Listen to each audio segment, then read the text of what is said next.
I'm Ben Smithers, presenting from Neil Denari's Studio of Experiments. This is the story of how a flying meadow was built on Governor's Island. Here we see an image of the project after completion in 2024. Why a flying meadow? It is this project's response to the polemic of the studio, digging and flying, through the design of an apiary. Food for honeybees is plentiful in New York City, but not so within the 3-mile foraging radius from this Governor's Island site. Moreover, it's also increasingly prone to flooding. In response, this project elevates the flower meadow above the ground, making it resilient to increasingly frequent inundation from floodwaters. Without the flying meadow, these bees would not survive, and without these bees, many elements of our food supply chain would wither. The architecture layers one part onto another. It explores a part-to-whole relationship that produces a dialogue between the architecture and its made nature. Neither can be seen as distinct nor without relation to the other, evoking our codependence between humankind and nature. We are nature. And so to how the project was realized. It began with a crowdfunding campaign to raise funds for design development. From its intent to relate equally to the surrounding boroughs of New York, from a digging layer aligned to the Brooklyn street grid and the Atlantic Ocean to which floodwater drains, a flying layer aligned to the Manhattan street grid, and an in-between layer which aligns to Liberty Island, over which the apiary and the park beyond look out. In return for a $25 donation, investors were offered their name embossed into the side of the building as a symbol of the support of the local and global community of beekeepers, conservationists, architecture professionals and students, and the wider public. 1,000 people donated, raising $25,000 to fund the next stage of design development. It also served to convince private investors in the city that the project's instigators were serious and had the support of local communities, including on Governor's Island.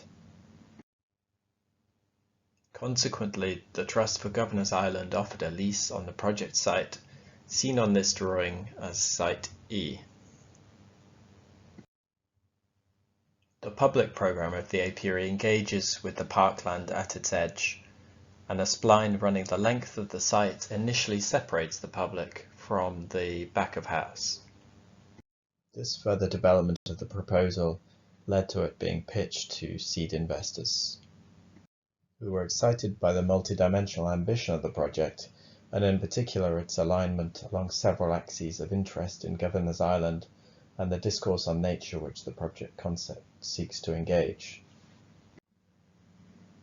The design firm also set up a small voluntary board of advisors found through new investors' contacts, and also leverage an increasing level of interest in the project in the media and on social media. Seed funding provided the financial backing for design development, which allowed the firm to hire a small team of designers and consultants, including engineers, landscape architects, and conservationists. An auditorium is seen here in the center of the section.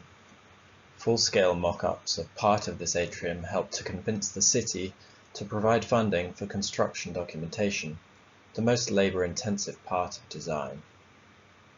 And funding from the city acted as a springboard for the search for corporate sponsorship of the project as a whole.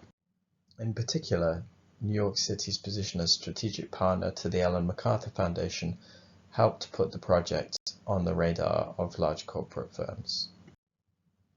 Its expression of our symbiotic relationship with nature was seen to bridge the divide between global climate issues and local impacts.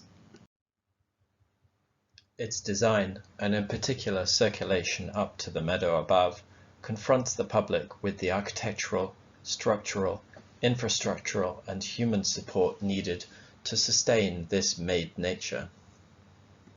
Federal grants completed the project's funding requirement, thanks to its approach to increasing resilience around the water's edge.